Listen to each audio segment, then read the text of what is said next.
नाज़रीन हींअर खोसकी शहर में मौजूद आहियूं। जीअं त रमज़ान जो भलारो महीनो हले पियो, हेस्को पारां 10 खां 15 कलाक अणइलानी लोड शेडिंग कई पई वञे। हिन जे बारे में खोसकी जे शहरियुनि सां ॻाल्हाईंदासीं त हुनजो छा चवणु आहे। मालूम है त रमज़ान जो महीनो आहे, सुबुह खां वठी शाम ताईं बिजली बंदि आहे।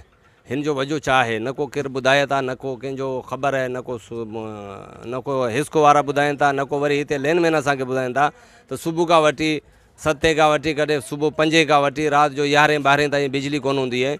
हिन जो वजह छा आहे, हिन पोयां बिजली कोन्हे, हीअ पाण असां सां ज़्यादती पिया कनि। महिरबानी करे वञे हीअ जेको बिजली आहे घटि में घटि रमज़ान जे महीने में त लोड शेडिंग न कनि।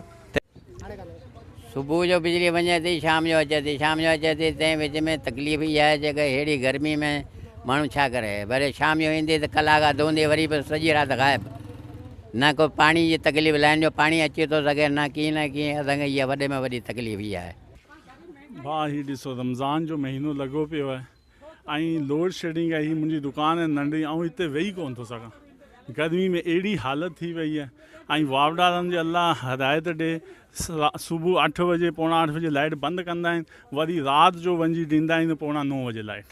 सॼो ॾींहुं लाइट हिते आहे कोन, गर्मी में परेशान आहियूं। जी भाउ, लोड शेडिंग तमामु घणी आहे खोसकी शहर में। रोज़ जी बुनियाद ते माना 24 कलाक मां 16 कलाक लोड शेडिंग कई वञे थी, जंहिंजे करे दर्जी आहिनि उहे बि परेशान हाल आहिनि। जेकॾहिं को कारखानो आहे या दुकानदार आहिनि त गर्मी में हींअर हीट स्ट्रोक हले पियो, जेको ॿुधायो वियो आहे त गर्मी तमामु शदीद आहे। उन जे बावजूदि बि बिजली जेका आहे सा 24 कलाकनि मां 16 कलाक बंदि आहे। त जेको त खोसकी शहर जा रहवासी असां माना परेशान आहियूं। अपील था करियूं गवर्नमेंट ऑफ पाकिस्तान खां त बराए महिरबानी असांखे बिजली जो मसइलो हल कराए ॾिनो वञे।